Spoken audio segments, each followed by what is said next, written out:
साथ में भ्रमण करने जाता है, घूमने के लिए। तभी क्या दिखता है, एक महल बना हुआ है, 9 दरवाजे का महल है।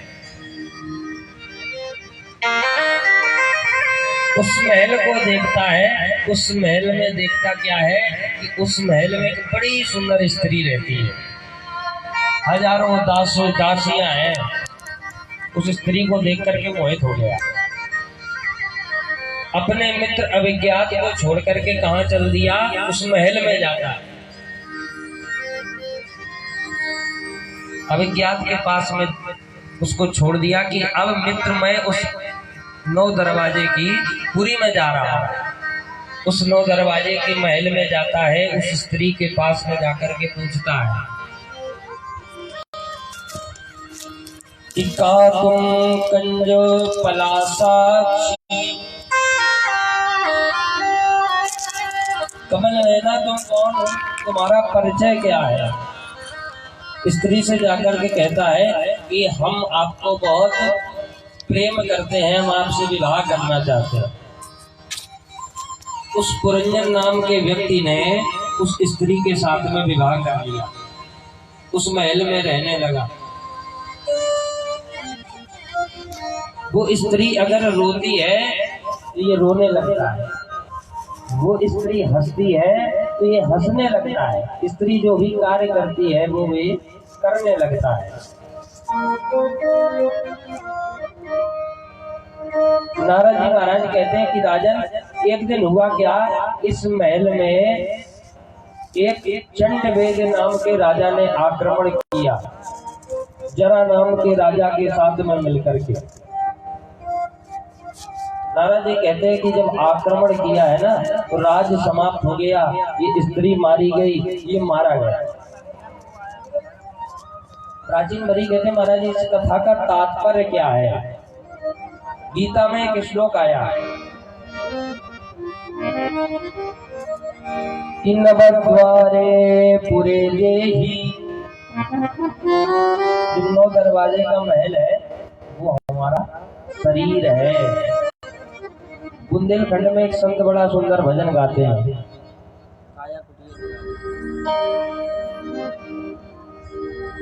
कहते हैं कि ये जो महल है ये क्या है, हमारा शरीर है, 9 दरवाजे का महल। बुंदेलखंड में संत भजन में कहते हैं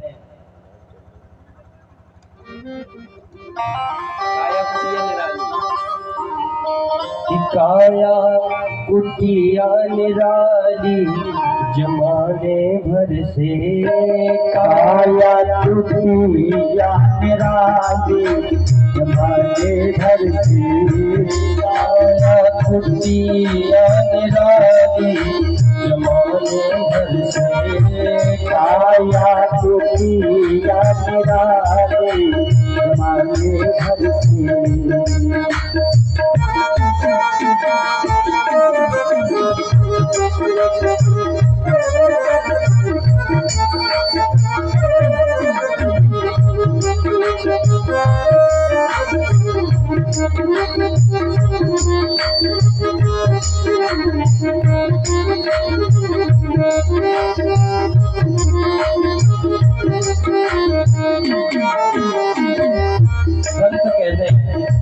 सबसे सुंदर आपकी खिड़की, सबसे सुंदर आपकी खिड़की, सबसे सुंदर आपकी खिड़की, सबसे सुंदर आपकी खिड़की।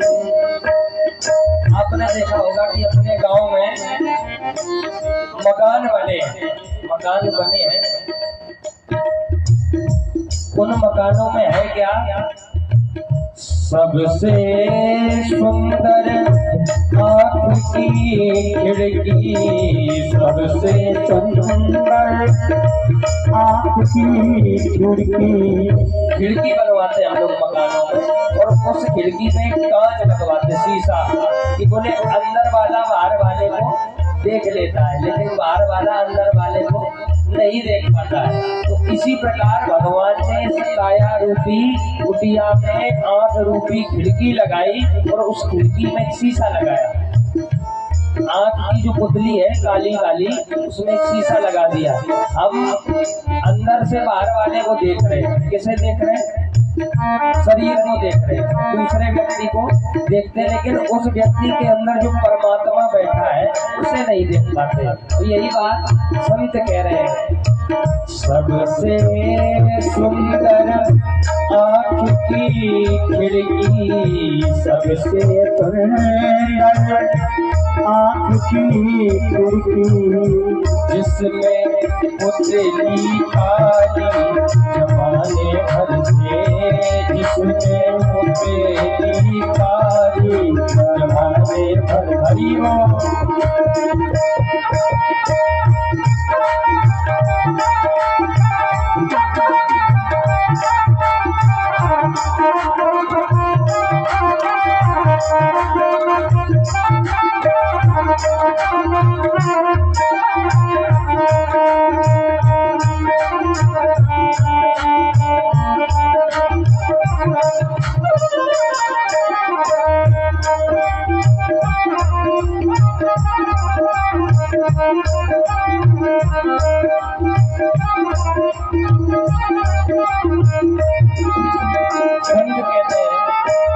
लेना देना कर करते हैं, लेना देना कर करते हैं, लेना देना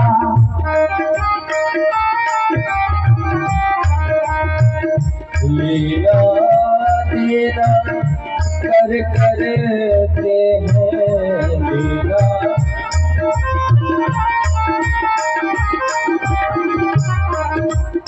एक बार हुआ क्या, एक संत भगवान एक यजमान के यहाँ निमंत्रण खाने गए। जब निमंत्रण खाने गए तो यजमान ने क्या किया, जो निमंत्रण खिला रहा था उसने क्या किया, एक कटोरी में बढ़िया चम्मच लगाई और चम्मच लगा करके बोले, महाराज ये बिल्कुल नया पात्र है, इस आपके लिए ही मंगवाया है। चम्मच में संत भगवान ने खीर को भरा और खाने लगे। खीर क्या थी, बोले गर्म थी खीर।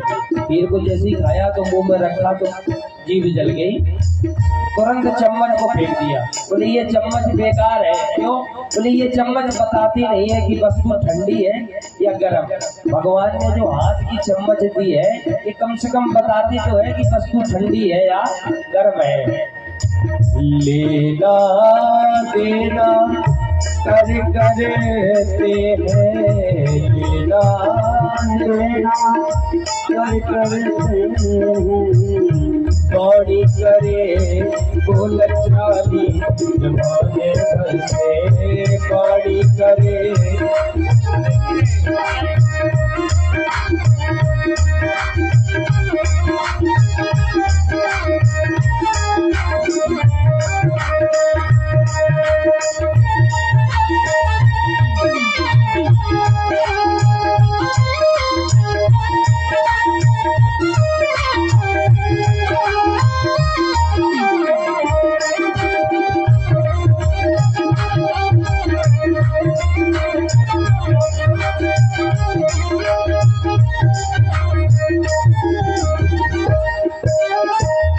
सुनते श्रवण नासिका शोभे, सुनते श्रवण नासिका शोभे, सुनते श्रवण नासिका शोभे, सुनते श्रवण नासिका शोभे। सत्यरस स्वादो पाली जमाने भर से, सत्यरस स्वादो पाली जमाने भर से, आया कुटिया निराली जमाने भर से, हम आया कुटिया निराली जमाने भर से। दस दरवाजे वाली जमाने भर से, दस दरवाजे वाली जमाने भर से, आया गोटिया रानी जमाने भर से, आया गोटिया रानी जमाने भर से।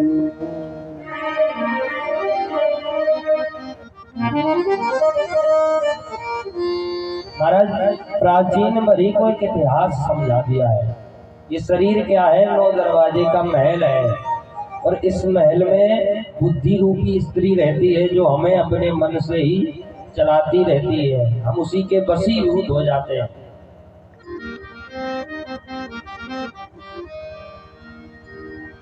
नारद जी कहते हैं प्राचीन मरी, ये जो शरीर हमें मिला है इसे भगवान के कार्यों में हमें लगा देना चाहिए। प्राचीन मरी को बहुत सुंदर ज्ञान दिया। पंचम स्कंद में श्री जड़ भरत जी महाराज की कथा है। जड़ भरत जी महाराज ने राजा रहुगण को बड़ा सुंदर ज्ञान दिया था। बताया था कि नैनम छिन्दन्ति सहस्राणि, नैनम दहति पावका।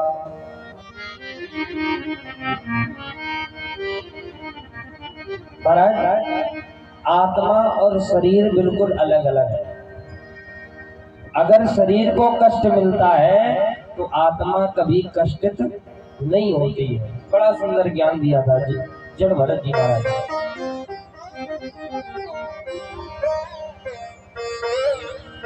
आगे श्री सुखदेव जी बताते हैं नरकों का वर्णन किया। 28 प्रकार के नरक बताए गए।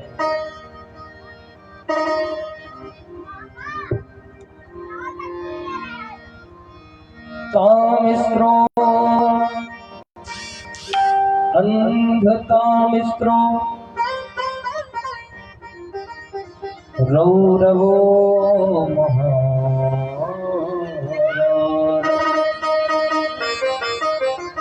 कामेश्वर, अंध कामेश्वर, रौरव, महारौरव इत्यादि 28 प्रकार के नरक बताए।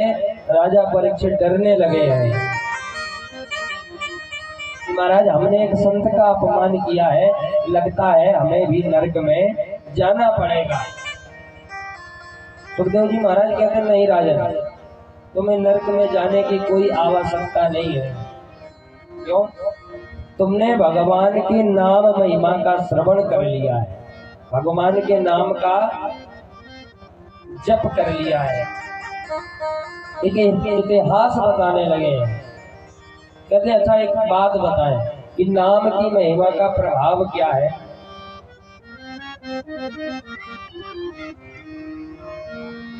कान कुब्जे गुजा कश्चिद दासी पतिरे अजामिला। एक कान कुब्ज ब्राह्मण, अरे याद आया अजामिल था। वो अजामिल ब्राह्मण कैसा था? उसने अपनी पत्नी को छोड़ दिया। इस वजह से एक दासी के लिए कि कान कुब्जे गुजा कश्चिद दासी पतिरे अजामिला। नाम नष्ट सदाचारो दास्यः संसर्ग दूषिता। दासी के संसर्ग से दूषित हो जाने के कारण उसने अपने ब्रह्मत्व को नाश कर लिया है। लेकिन अकस्मात उसके पुत्र का नाम नारायण पड़ गया है ना। तस्सो प्रवसया पुत्रः दस्तेषां तु योगमः। अकस्मात उसके पुत्र का नाम नारायण हो गया ना, तो तरन तारण हो गया है। अग्नि का जो स्वभाव होता है वही स्वभाव भगवान के नाम का है। कि भाव को भाव अनक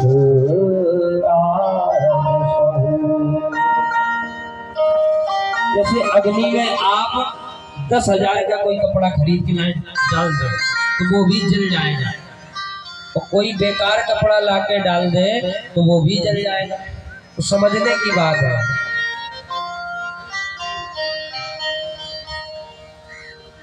तस्य प्रवशया पुत्र दस्ते साम तुयो वमः। कहते हैं जब 10वें पुत्र का नाम नारायण रख दिया है ना, तो अपने छोटे पुत्र से बहुत प्रेम करता है। प्रेम करता है तो भोजन करने के लिए बैठता है तो नारायण को याद करता है, कहीं जाता है तो नारायण को याद करता है, नारायण आओ भोजन कर लो। अब हुआ क्या, अंतिम समय आया, बुढ़ापा आ गया, यमराज के दूत इसको लेने के लिए आए। क्यों?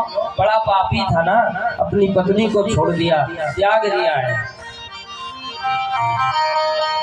सुखदेव जी महाराज कहते हैं परीक्षित जैसे यमराज के दूत इसे लेने आए ना, तो हुआ क्या, तुरंत आवाज लगाने लगा, नारायण बचाओ, नारायण बचाओ। जैसी आवाज लगाई कि दूरे क्रीडन का सक्तम पुत्रो नारायणम हृयम। जो पुत्र था नारायण था, वो दूर खेलने गया था, वो आवाज उसने सुन नहीं पाई, लेकिन पुत्र तो बुलाने पर नहीं आया, लेकिन भगवान ने कृपा कर दी, भगवान ने दूत भेज दिए हैं। भगवान ने दूत भेज दिए, तुरंत आज यमराज के दूतों के पास में भगवान के दूत आए और आकर के प्रश्न करने लगे, प्रश्न करने लगे। आगे प्रश्न करते कि तुम इसे क्यों ले जा रहे हो, कारण क्या है।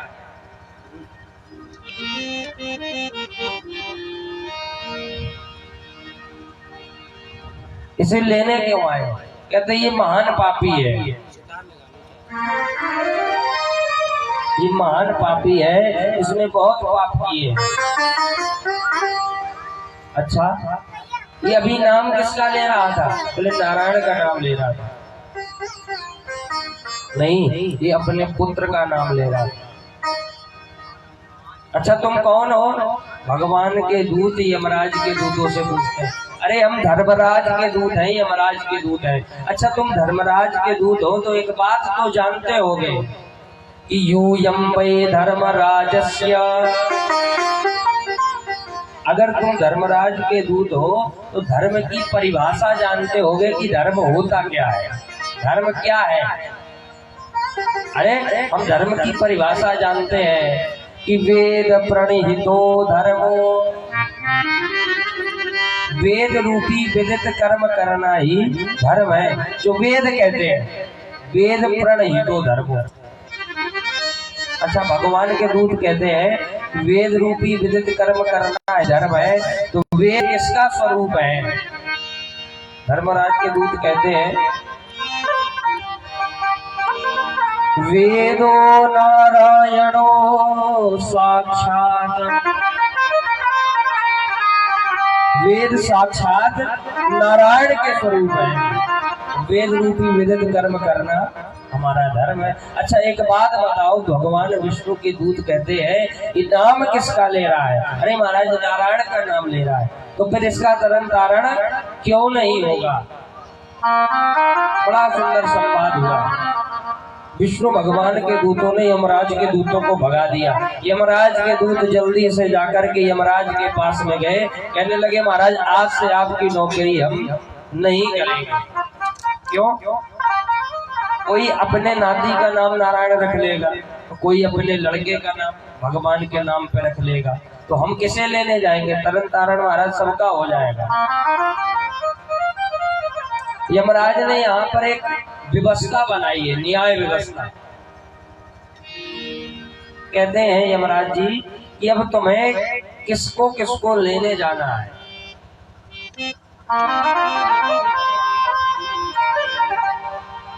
यमराज कहते हैं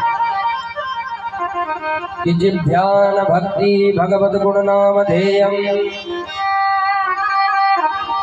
न चेतत् चरणारविंदम, जिसकी भक्ति भगवान के नाम का स्मरण नहीं करती, जिसकी स्मृति भगवान के नाम का स्मरण नहीं करती, उसे पकड़ के ले आओ। उसके बाद में जिह्वान भक्ति, जिसकी जिह्वा भगवान के नाम का गुणगान नहीं करती है, उसे पकड़ के ले आओ। यहाँ एक लिस्ट बनाई है, कृष्णाय नो नमति, जिसका सिर भगवान के चरणों में कभी झुकता नहीं है, उसे पकड़ के ले आओ। बड़ी सुंदर नाम महिमा बताई है। कहते कि अगर भगवान का नाम कैसे भी निकल जाए, संकीर्त्यम हरिहास्यम वा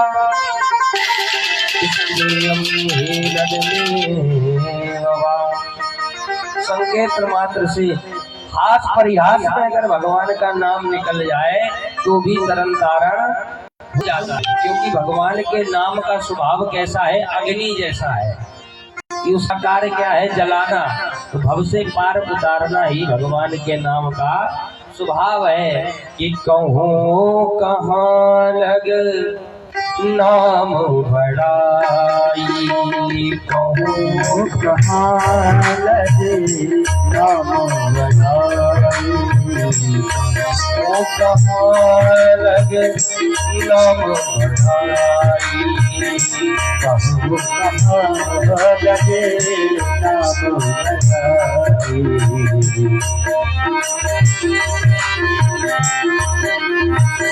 बड़ाई।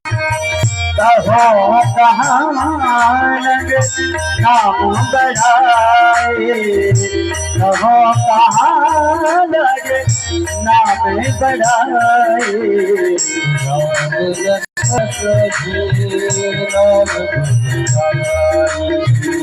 राम लखन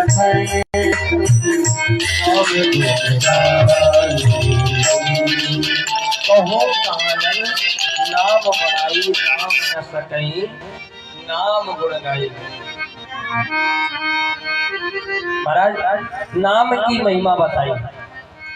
आगे सुखदेव जी कहते हैं कि अजामिल को जब पता चल गया कि नाम की महिमा क्या है, वो भजन करने लगा है, भगवान के धाम को गया। आगे श्री सुखदेव जी कहते हैं, राजन एक भक्ति का बहुत आचार्य बताया गया उसे भागवत में। आदि वल्लभाचार्य जी ने उसको आदि आचार्य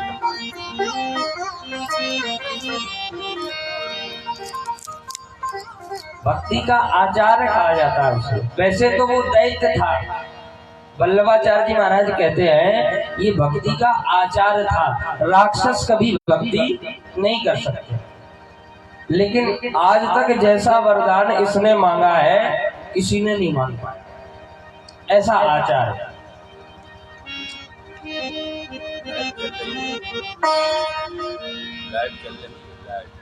लाइट चल रही। महाराज कहते हैं एक बार स्वर्ग की जो संपदा है वो चली गई। ये तुष्टा मुनि का पुत्र है। तुष्टा मुनि ने इंद्र को मारने के लिए इसको पैदा किया, उत्पन्न किया, लेकिन दिक्कत कहाँ गई, क्रोध में थे। हुआ क्या कि जब स्वर्ग की संपदा चली गई, जब दैत्यों ने आक्रमण कर दिया है, दैत्यों ने आक्रमण किया तो विश्व रूप को गुरु बना दिया गया देवताओं का। क्यों? बृहस्पति देव है जो वो नाराज है।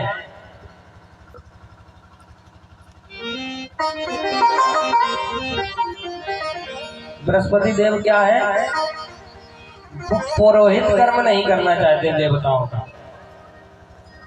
पुरोहित कर्म नहीं करना चाहते। क्यों? इंद्र ने अपमान कर लिया, तो विश्वरूप को पुरोहित बना दिया गया देवताओं का। कहते हैं पुरोहित जब बना दिया गया तो विश्वरूप जो दैत्य हैं उनके भांजे लग जाए। जब देवताओं को बलिष्ठ करने के लिए आहुतियां देते हैं ना, तो होता क्या है, कहते सूर्याय नमः स्वाहा, सूर्य की आहुति देते, लेकिन साथ में कहते राहुवे नमः स्वाहा, केतवे नमः स्वाहा, शनये नमः स्वाहा। आहुतियां दैत्यों की भी दे देते हैं महाराज, कि दैत्य भी बलवान हो जाए। विश्वरूप ने इंद्र को नरसिंह कवच का उपदेश दिया है, लेकिन जब इंद्र ने देखा कि विश्वरूप दैत्यों को बलवान कर रहा है, तो इंद्र ने वज्र का प्रहार किया और विश्वरूप का सर धड़ से अलग कर दिया है। इंद्र को ब्रह्म हत्या लगी। तुष्टा मुनि को बहुत क्रोध आया कि मेरे पुत्र की हत्या कर दी है इंद्र ने।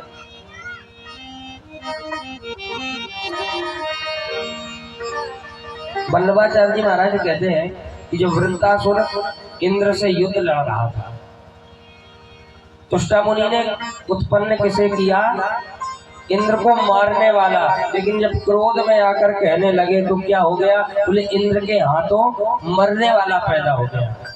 इंद्र को मारने वाला नहीं, इंद्र के हाथों मरने वाला वृत्तासुर। वल्लभाचार्य जी महाराज कहते हैं कि आज तक ऐसा वरदान किसी ने नहीं मांग पाया। क्यों? वृत्तासुर जब रणभूमि में युद्ध लड़ रहा था, युद्ध लड़ रहा है, इंद्र जब हाथ में वज्र लेकर के इसे मारने के लिए खड़ा है, इंद्र से कहता है 2 मिनट रुक जाओ, कुछ क्षण रुक जाओ, हमें अपनी आराधना करने दो। ये दैत्य कह रहा है।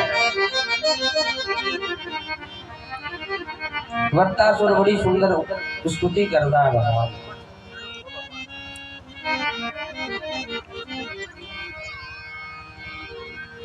अहं हरे तव पादैकमूलम्।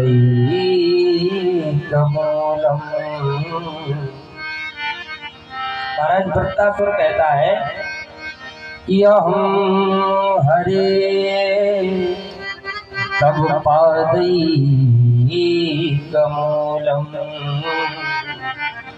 प्रभु आप हमें अपने चरणों का दास बना।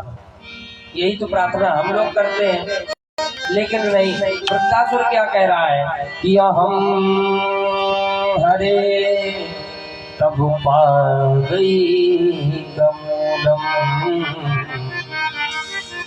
दासानुदासो भवतास्मि भूयः। अहम हरे तब पादैकमूलम्। अहम हरे तब पादैकमूलम्। प्रभु आप ऐसा कीजिए, हमें अपने चरणों का सेवक बना लीजिए। अच्छा, आप अपने चरणों का सेवक नहीं बना सकते हैं तो दासानुदासो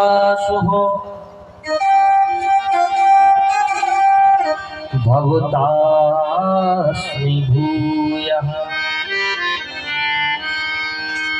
आप अपने दासों का दास ही बना लो। अगर आप अपना दास नहीं बना सकते हैं तो आप अपने दासों का दास बना लो। बड़ा सुंदर वरदान मांगता वृत्तासुर, कहता है ननाक प्रश्नम न पारमेष्ठ्यम न सार्वभौमम् न रसाधिपत्यम्।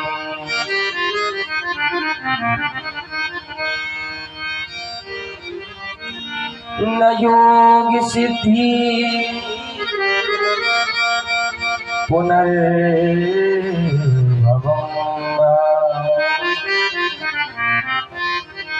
प्रभु हम आपसे राज्य पाठ नहीं चाहते हैं, न सार्वभौम राज्य चाहते हैं। चाहते क्या है? न योग सिद्धि पुनर्भवं वहा वाञ्छितं यदपाद रजः प्रपन्नः। हम आपके चरणों की धूल भी नहीं चाहते हैं। कहते हैं महाराज कि वांछ